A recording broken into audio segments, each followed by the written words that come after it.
அடுப்பு ஆன் பண்ணிக்கலாங்க.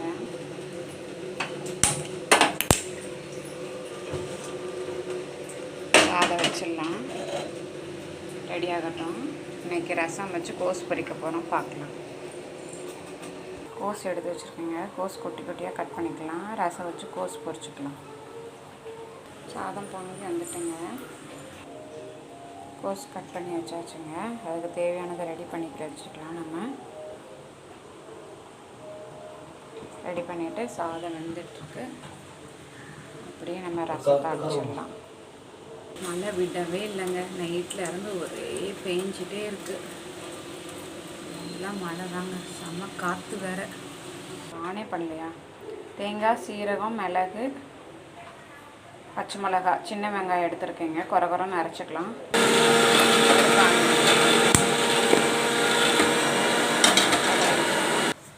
தேவையான உப்பு போட்டுக்கலாங்க சாப்பாட்டுக்கு.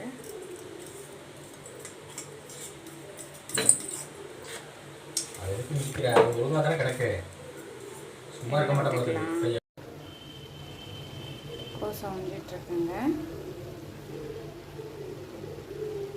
தேங்காய் அரைச்சிட்டு வந்தாச்சு, ஆட் பண்ணிக்கலாங்க. உள்ள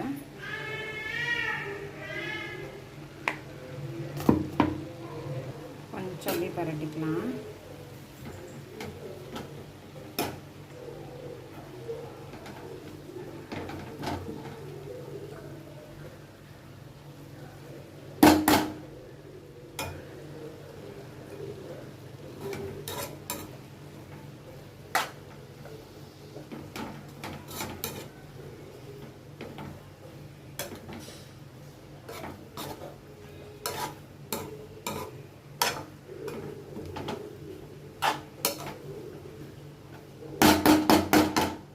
நல்லா ரெடி ஆகிடுச்சுங்க. ரசம் தாளிச்சிக்கலாம்.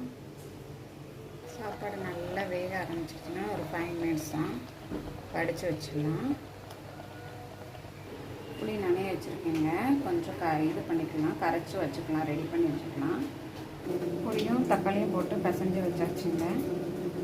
நம்ம அரைச்சதுலேயே நம்ம எல்லாம் போட்டுக்கலாம். மிளகு, தேங்காய், சீரகம் ஒரு ஸ்பூன்,